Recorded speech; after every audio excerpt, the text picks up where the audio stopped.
Joining me now, attorney for the National Sports Authority, Everett Glenn. Everett, welcome. Glad you're here. Thank you for having me, Alex. It's a pleasure. Well, sir, what can the NBA do? Can they appoint a new CEO to run the team without Donald Sterling's support? Absolutely. I mean, under the NBA Constitution and bylaws, I think the real interest is Donald Sterling's interest. They can terminate his interest. They can't force the family, it's owned in a trust, to sell the team, but they surely have the power to terminate his interest.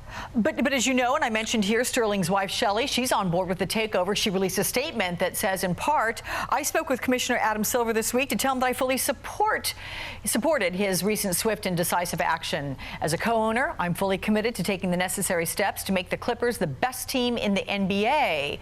But certainly her estranged husband, if you will, they're widely expected to have him fight the NBA's ruling in court. He's known to be very, very litigious. So how would that work? Well, the commissioner has wide and broad discretion in this matter. And again, I think the reason why Donald Sterling's wife is appearing to cooperate is because, again, they can force Donald Sterling to sell his interest. They can't force the trust to sell the team. But actually, I think that's not the real issue, Donald Sterling. The real issue, and that's the symptom, but the problem is this persistent and lingering racism. I mean, we're at the intersection of race, sports, and money, and forcing Donald Sterling to sell a team is not going to address the underlying reasons, the causes for that, which are the stereotyping of young black men and the underlying channeling of them into sports and athletics as opposed to doctors and lawyers and Indians. I'm curious if you think Shelley Sterling's support makes the case for selling the team stronger for the NBA, because there are concerns, as you know, about the league's bylaws. They don't have a specific article that applies to ousting an owner over issues of character. So in terms of their legal ground for forcing Sterling out, could he produce a valid argument against it?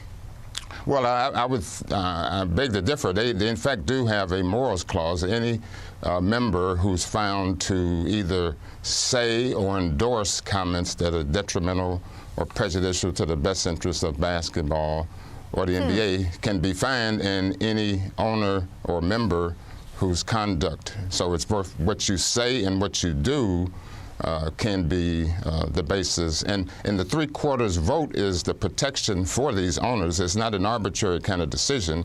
You've got to get three-quarters of the other owners to agree that forcing him to sell, even because they can, by two-thirds vote, they can waive whatever penalty is imposed. Okay, well, but then again, you're right.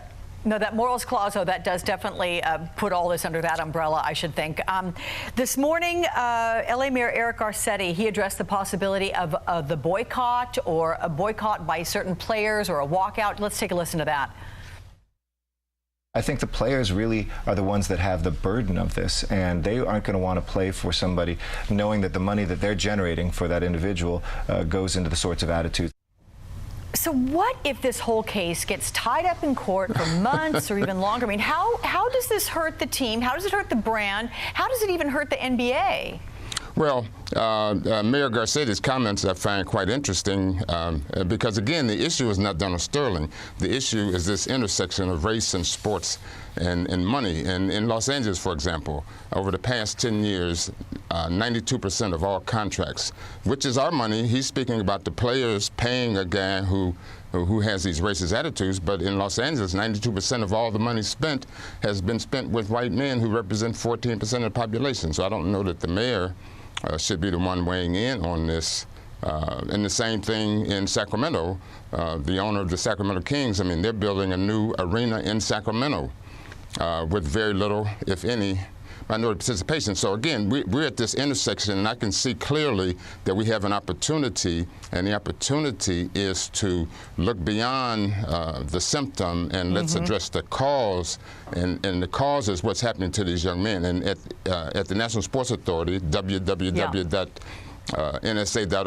we're developing programs and strategies to stop the steering. Good. Well, bravo. Well done. We're glad you're doing that. We're also glad for your time with us. Thank you so much, Attorney Everett Glenn. Thanks. Thank you for having me.